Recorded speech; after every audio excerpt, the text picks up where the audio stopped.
Hey guys, today I'm going to show you how to transfer photos from iPhone to Windows. So first of all, go to your Windows, open any web browser and type this website called peardrop.net. Hit enter. This website will open.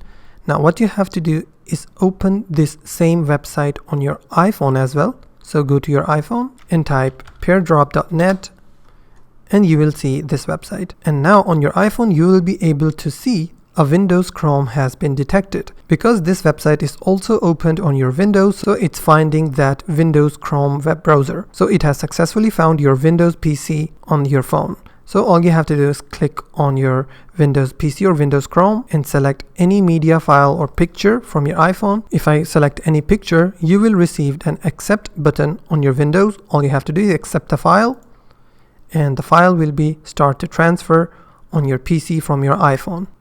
Once it's done, it will be automatically downloaded to your file explorer. You can open the file and that's how you can transfer photos from your iPhone to Windows.